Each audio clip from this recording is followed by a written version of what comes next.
when the Tories replaced Boris Johnson, I still think that was a big mistake. Even when they replaced Liz Truss, I think that was a big mistake. And the Tories then went on to lose the election. I think the same will happen to Keir Starmer.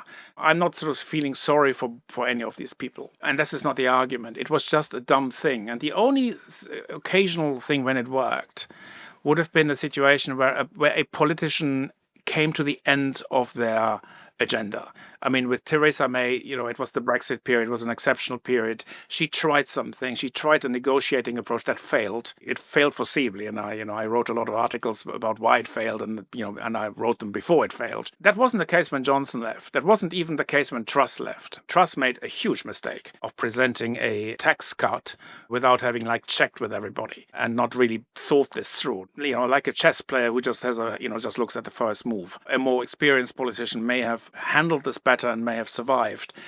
But the idea that the new appointments would improve the poll ratings or the electoral chances were absolutely disappointed in both cases. The further on it went under the Tories, in the end they ended up with Rishi Sunak, who had no mandate. Unlike Boris Johnson, who won an election with a landslide.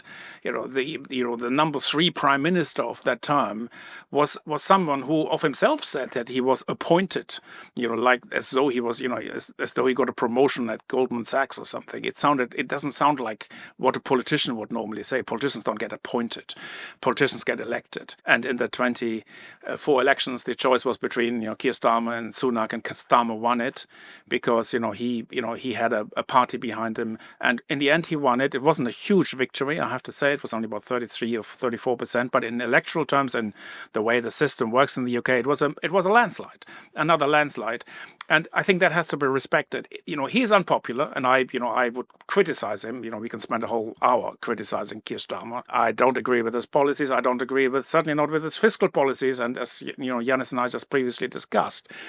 But I do recognize that he has a mandate, and that if he were challenged, he would be replaced by a leader, West Streeting or whoever. Andy Burnham, who would not have a mandate, who would be like Rishi Sunak, who would be appointed by in some backroom coup, in a vote that is not transparent, in a vote that doesn't reflect the country, that reflects the party's own internal organization. That is a very, very bad idea. So before I throw this open, my suggestion is that people should stick with their prime minister. It's when these leadership challenges happen, it's usually not discontent with the person alone. There is something, it's usually a case of the party being out of depth. And this seems to be the case with the Labour Party. They don't seem to, I get a sense they don't seem to know why they're there, why they're in power, why, it seems to me, they won an election, of course, but they don't seem to know what to do with the power. And that won't change when you change the leader.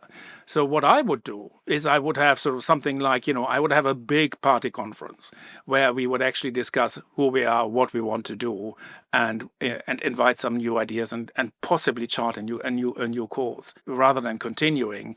But I think to replace the guy and hope that another guy would just solve the problem, that is delusional. I'm in a very difficult situation here because I happen to agree with you that it would be suicidal to carry out a palace coup and to backstab Keir Starmer in 10 Downing Street. No, that would be a rather ugly way of trying to promote the cause of Labour. I mentioned in our introduction that I'm also an Australian citizen, and in Australia we started that process, that Olympic sport of defenestrating prime ministers. It happened, if you remember, with Kevin Rudd, who was replaced by Julia Gillard, a fine lady who had no chance because she was always marked with the stigma of being the murderer of the prime minister. Similarly with the Tories, the Australian Tories, when they got rid of Malcolm Turnbull in a similar palace coup. The problem I have is that I want this government to fall on its face. I want Keir Starmer to end up being defenestrated. And this is more personal to me, Wolfgang, because I do take sides. Labour used to be, it's no longer, used to be closer to my side of politics. And it has been very painful to watch this Labour Party never missing an opportunity to dive headlong into every ethical void that it encountered, every trap set for it by vested interests from the City of London to the Bank of England and so on. The Labour Party has been behaving in government as if it despises the very people who traditionally voted for Labour and who are courting the people who will never vote for Labour. Where do I start? I need to get this off my chest because I'll burst otherwise. They increased national insurance contributions in a way that only frustrated the labour market for Labour, while at the same time spending, I mentioned this before, £100 billion covering the Bank of England's outrageous and unnecessary quantitative tightening losses. They imposed further austerity on local government, on government departments and public services. They cut disability benefits.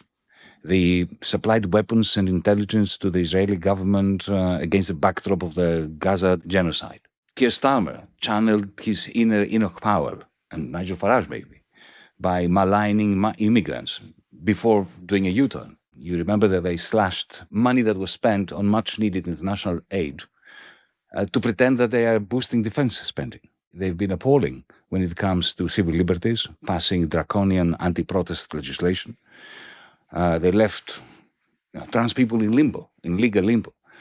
And they are rigidly adhering to these socially destructive fiscal rules. Once the great hope of the exploited, of those who are held behind, this Labour Party has enthusiastically joined the exploiting cast.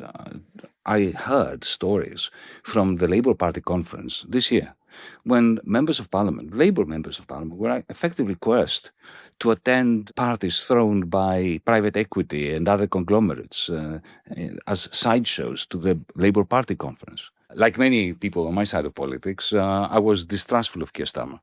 I had, let's say, limited expectations. But my worst expectations could not match the actual horror show that we're watching now. So, to conclude, yes, I think this Labour Party will commit suicide by defenestrating Keir Starmer, but I wish they'd do it because they deserve it.